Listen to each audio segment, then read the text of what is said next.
Hello everyone, my name is Neha, and for today's video I will go ahead and cover the four major points that we have to address in as much detail as I can. So the first thing it's asking is about my experience with the Smithsonian National Museum. I personally had a wonderful experience. I was able to read quite a few articles and was also able to look into the different exhibits that they had. And one of the articles that stood out the most to me was about the 12 books that we can introduce to children about the issues of racism, anti racism, and protest. And a takeaway from that was that children start recognizing race at a very young age, and that age is 3 to 6 months. So that was quite shocking for me because I did not know about this before. So, as parents, as caregivers, and as educators, it's a responsibility to teach our children through books that there are different cultures, different people with skin colors that exist around us, and how we should be respectful towards them all and should be empathetic towards them. Secondly, it's asking about my understanding of how prejudice and discrimination has shaped me, who I am in the world today. So, as I've talked a few times about this in the past, that I moved to the US from India when I was in high school. So, when I came here, I faced discrimination quite a few times. One of the things I remember is from my history class how my history teacher told me in 11th grade that I have a very thick accent and she has a hard time understanding me because of that accent.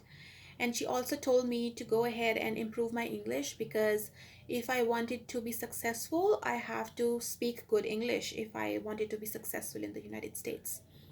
So that thing at that age, I should say, made me very upset. I kind of felt like a failure. I thought that I won't be able to succeed or would be able to make it to college or would be able to even graduate college. But I decided to go on to college and I did pretty good in college, I should say. And when I think about that today, I just think that there was so much I was thinking about that I shouldn't have, because now I realize everyone is different in their own way, and if you're trying to change yourself, then you're not the person who you are. So just be happy the way you are and respect yourself. That's the first thing that we can do. Next thing is share your thoughts on the present issues of diversity. So I see that we have a there's a lot of diversity when we see across ourselves in schools and even everywhere around us if we are here in the US.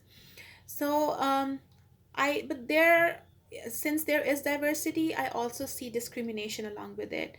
So as school counselors, we have to take into consideration that we should respect all the students that we serve, advocate for the students' needs, and that's one way that we close the achievement gaps when we do that. For one of the classes, I was reading an article how school counselors are often biased when they place African American students into AP classes because they want more white kids to be in the advanced placement classes instead of the black students.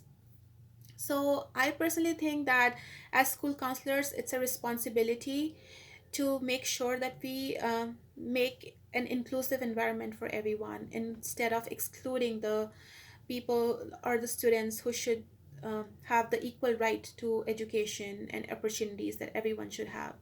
So, as school counselors, we should be advocating for our students, making sure that everyone is treated with respect and dignity, and also we have to make sure be empathetic towards them. I think that's about it for my video, and thank you so much.